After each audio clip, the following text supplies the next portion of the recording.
Hello YouTube! Coming at you today with some crispy new audio that is hopefully an improvement. Otherwise it was a real pain in the ass for no reward. So do let me know in the comments what you think of the new microphone. I recently made some pasta out of some locally milled flour, and I thought I would take the opportunity to discuss how I make pasta with my KitchenAid attachment, because there are some tips and tricks that make it easier to use. One of the flours I got was an ancient grain called Khorasan. Khorasan is actually the ancestor of durum, which is used to make semolina, the flour that most Italian dried pasta is made from. I initially went with a 50-50 mix of regular semolina and Khorasan, but the flour was milled a little finer and behaved a bit differently than I thought, so I had to modify my original dough. This brings me to my first tip when using the KitchenAid pasta extruder. You want it to resemble large breadcrumbs or even a pastry dough.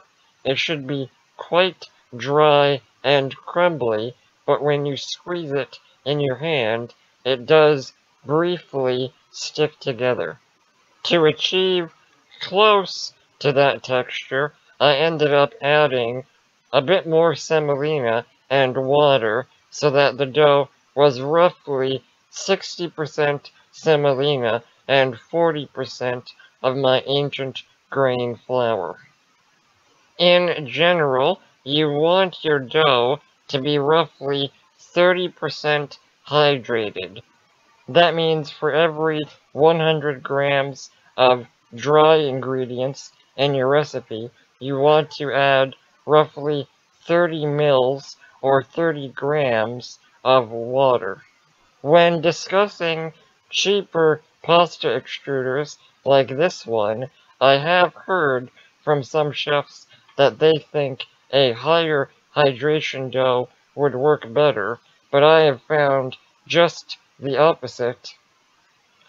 The KitchenAid extruder is certainly less powerful, so I find that anything much above 30% hydration ends up clogging the machine.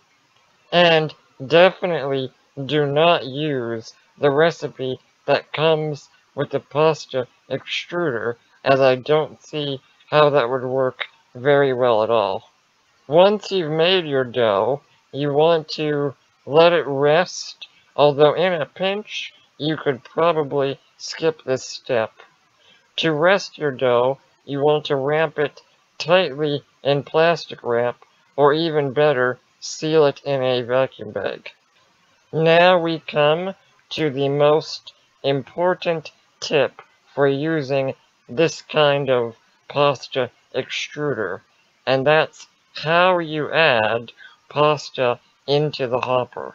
The machine comes with a large tool designed to shove dough down into the machine.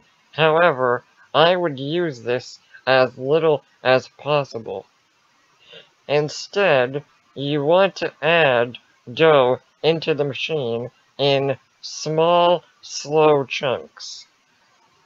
The best way I have found to do this, as you can see, is by grabbing a clump of dough in your hand and then using scissors to chop it up as it's falling in to the machine. Now certainly, this is much more tedious than using a restaurant quality machine. However, this KitchenAid attachment and similar home kitchen extruders are at least a tenth the price of the cheapest restaurant quality machine. It is certainly slower and more tedious, but you can achieve excellent pasta with these machines. I find that with one person, you want to keep the stand mixer at number 4.